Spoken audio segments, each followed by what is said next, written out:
Hello student, आज हम लोग क्लास 10th संस्कृत लेसन 1 पढ़ेंगे मंगलम। तो फर्स्ट नंबर इसका श्लोक जो है वो है हिरण्यमेन। हिरण्यमेन मतलब होता है सोने का, और पात्रेन मतलब पात्र। तो हिरण्यमेन पात्रेन सतस अपिहितम। अपिहितम का मतलब होता है ढका हुआ। तो हिरण्यमेन पात्रेन सतस अपिहितम मुखम, यानी सत्य का जो मुख है वो सोने के पात्र से ढका हुआ है। तत्वम पूषणम आपाविर्नु। आपाविर्नु मतलब होता है इसे हटा ले, सत्य और धर्म दृष्टि, यानी सत्य और धर्म को देखने के लिए। तो यहाँ पर लेखक कह रहे हैं कि हे ईश्वर, सोने के पात्र से सत्य का मुख ढका हुआ है। हे ईश्वर यहाँ लिखें या शुरू में हे ईश्वर लिखें। हे ईश्वर, सोने के पात्र से सत्य का मुख ढका हुआ है। उस सत्य और धर्म की प्राप्ति के लिए उस पात्र को हटा ले, मतलब उस सोने के पात्र को हटा दे। ऑब्जेक्टिव के लिए याद रखना है कि ये जो उपनिषद है हिरण्यमेन पात्रेन, यह कहाँ से लिया गया? तो ये जो लिया गया ईशावास उपनिषद से लिया गया है। ध्यान रखना है, ईशावास उपनिषद से लिया गया है। नेक्स्ट जो श्लोक है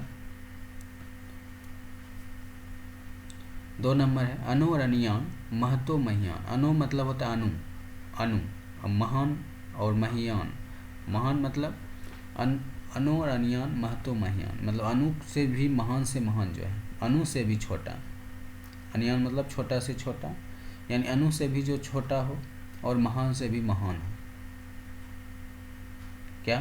तो अनु से भी छोटा से छोटा, एक तो अनु छोटा है, अनु से भी जो छोटा और महान से भी महान हो। महतो महियान, महान से भी महान हो। आत्मस्य, तो जंतु निर्हितो गुहायाम, यानी गुफा में। जंतु के कहाँ? गुफा रूपी, हृदय रूपी गुफा में है। इसका देखते हैं हिंदी। अनु से भी छोटा और महान से भी महान कौन है? आत्मा है। आत्मा प्राणियों के हृदय रूपी गुफा में रहता है। इसको कोई बीत शोकी पुरुष कहते हैं, मतलब शोक रहित, जो कि इसे दुनिया से मतलब नहीं होता है। दुख सुख प्रेम घृणा ईर्ष्या इस सब से कोई लेना देना नहीं रहता है। इस धरती पर क्या हो रहा है नहीं हो रहा है, भूत वर्तमान से कोई मतलब नहीं होता है। तो वही पुरुष इसे देख सकता है जो परमात्मा में विलीन हो जाता है। तो वही इस आत्मा को जान पाता है और आत्मा के रहस्य को पता कर पाता है। तो पुरुष ही देख पाता है जिस पर ईश्वर की असीम अनुकंपा होती है। और इसे याद रखना कि किस उपनिषद से लिया गया है? तो कठोपनिषद उपनिषद से लिया गया है। कठोप उपनिषद से लिया गया है।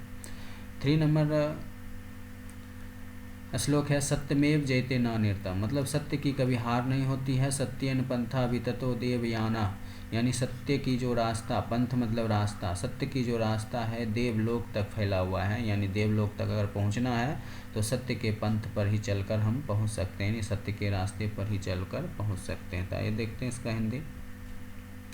सत्य की विजय होती है, असत्य की नहीं, यानी सत्य की जीत होती है, असत्य की नहीं। सत्य का रास्ता देवलोक तक फैला हुआ है, जिस रास्ते पर बड़े बड़े ऋषि चलकर परमधाम को क्या कर लेते हैं? प्राप्त कर लेते हैं। तो यह किस उपनिषद से लिया गया है? तो मुंडक उपनिषद से लिया गया है। याद रखना है, सत्य की विजय होती है, असत्य की नहीं। और सत्य का रास्ता कहाँ तक फैला हुआ है? देवलोक तक फैला हुआ है। 4 नंबर श्लोक है यथा नद्या स्यंदमाना समुद्रे, जिस प्रकार नदी जो है अपनी रूप नाम को छोड़कर समुद्र में जाकर मिल जाती है, जिस प्रकार नदियाँ अपने नाम को छोड़कर बहती हुई समुद्र में मिलकर जाती है, जिस प्रकार उसी प्रकार विद्वान लोग भी अपने नाम को छोड़कर ईश्वर में विलीन हो जाते हैं और परम शांति को प्राप्त कर लेते हैं। यह जो उपनिषद है वो मुंडक उपनिषद से लिया गया। तो जरूर याद रखें कि पहला नंबर तो याद रखना है कि श्लोक का फर्स्ट लाइन याद रखना है, और वो श्लोक किस उपनिषद से लिया गया ये याद रखना है। क्योंकि जब पूछेगा तो पहला श्लोक लिख के और पूछा जाएगा कि ये जो श्लोक है वह किस उपनिषद से लिया गया है। तो श्लोक जरूर याद रखें, पहला लाइन कम से कम। तो ये मुंडक उपनिषद से लिया गया है। वेदाहमेतम पुरुषम महानतम, जो महान पुरुष होते हैं, जो पुरुष महान होते हैं, वे वेदों को पढ़कर सुनकर सूर्य रूपी प्रकाश से अंधकार को क्या कर देते हैं? पराजित कर देते हैं, और इस वेद से मृत्यु पर विजय प्राप्त कर लेते हैं, क्योंकि इसके अलावा और दूसरा कोई रास्ता नहीं है। और ये जो उपनिषद है वो श्वेताश्वर उपनिषद से लिया गया है। अब देख लेते हैं इससे जो पूछा जाने वाला जो प्रश्न है, प्रश्नों को देख लेते हैं। मंगलम पाठ का 5 वाक्यों में परिचय दें। मंगलम पाठ महर्षि वेदव्यास द्वारा लिखी गई है। इसमें 5 मंत्र ईशावास, एक ईशावास से लिया गया, एक कठोपनिषद से लिया गया, मुंडक से लिया गया और श्वेताश्वर नामक उपनिषद से संकलित है। इन्हें पढ़ने से परम के प्रति यानी जो ईश्वर हैं उसके प्रति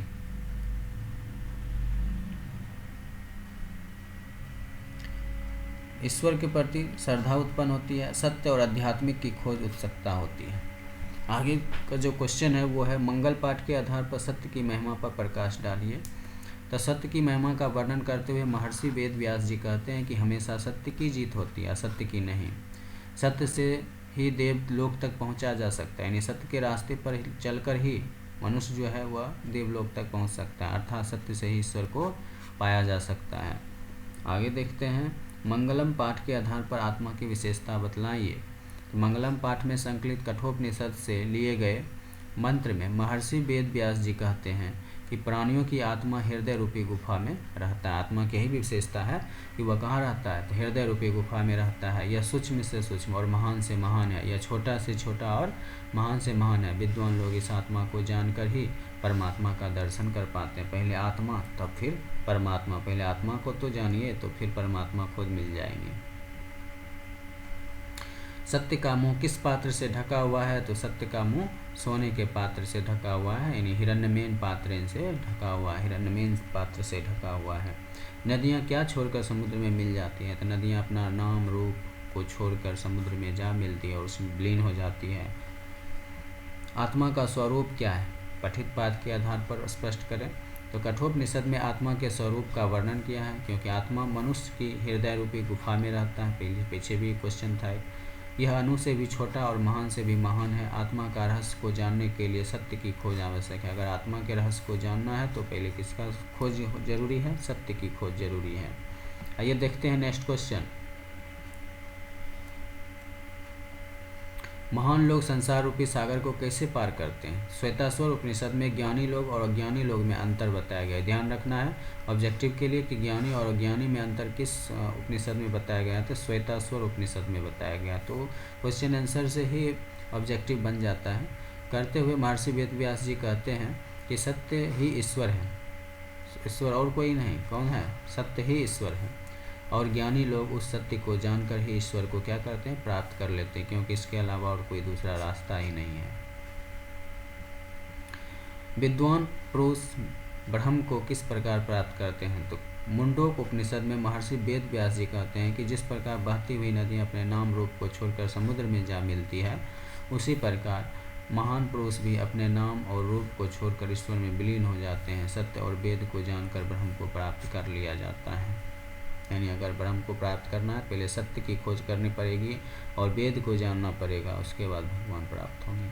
उपनिषद को आध्यात्मिक ग्रंथ क्यों कहा जाता है, तो उपनिषद एक आध्यात्मिक ग्रंथ है क्योंकि यह आत्मा और परमात्मा के संबंध में विस्तृत व्याख्या करता है। यानी आत्मा और परमात्मा के बारे में जानना है तो उपनिषद को पढ़िए। परमात्मा संपूर्ण संसार में शांति स्थापित करता है। सभी तपस्वियों का परम लक्ष्य परमात्मा को प्राप्त करना ही है। इस तरह हम उपनिषद को आध्यात्मिक ग्रंथ कह सकते हैं। नदी और विद्वान में क्या समानता है, तो जिस प्रकार बहती हुई नदियाँ अपने नाम और रूप को छोड़कर समुद्र में विलीन हो जाती है, उसी प्रकार विद्वान भी अपने नाम और रूप को छोड़कर ईश्वर में विलीन हो जाते हैं। दोनों विलीन होने वाला ही है, इसलिए यही समानता है नदी और विद्वान में। आइए देखते हैं ऑब्जेक्टिव क्वेश्चन को। मंगलम पाठ में कितने मंत्र हैं, तो मंगलम पाठ में 5 मंत्र दिए गए हैं। सत्य का मुख किससे ढका हुआ है, तो सत्य का मुख हिरण्य पात्र से ढका गया है, यानी सोने के पात्र से ढका गया है। नेक्स्ट क्वेश्चन है सत्यमेव जयते किस उपनिषद से लिया गया, तो अभी जस्ट हम देखें किस उपनिषद से लिया गया है, तो ये मुंडक उपनिषद से लिया गया है। याद रखना ख नंबर आंसर होगा मुंडक उपनिषद से। उसके बाद हिरण्यमेन पात्रम दृष्टि किस उपनिषद से किया, हिरण्यमेन पात्रम तो पहला ही श्लोक है और यह श्लोक है ईशावास उपनिषद से लिया गया है। क नंबर आंसर होगा वेदाहतम पुरुषम महानतम, तो सबका जो है पहला लाइन ही देकर पूछा जाता है कि किस उपनिषद से लिया गया है, तो ये जो है श्वेताश्वर उपनिषद से लिया गया है। नेक्स्ट क्वेश्चन है मंगल पाठ कहाँ से संकलित है, तो उपनिषद से संकलित है। अनुयान महतो मह्यान, तो अनु से भी छोटा और महान से भी महान कौन है, तो कौन है, आत्मा है। ये दूसरा श्लोक से लिया गया है, यानी कठोपनिषद से लिया गया है। तो ये गौ नंबर आंसर होगा कठोपनिषद से। महान से भी महान क्या है, तो आत्मा है। गौ नंबर आंसर होगा। किसकी विजय होती है, तो हम सभी जानते हैं सत्य की विजय होती है। नदियाँ नाम और रूप को छोड़कर किस में जा मिलती हैं, तो समुद्र में जा मिलती है। किसकी विजय नहीं होती, तो सत्य की नहीं होती है। तो ये सब तो, यह संपूर्ण संसार किसके द्वारा अनुशासित है, परमात्मा के द्वारा अनुशासित है। ये संपूर्ण संसार जो है परमात्मा के द्वारा अनुशासित है। उसके बाद अब नेक्स्ट वीडियो में पाटलिपुत्र का सारा क्वेश्चन आंसर देख लेंगे ऑब्जेक्टिव सहित।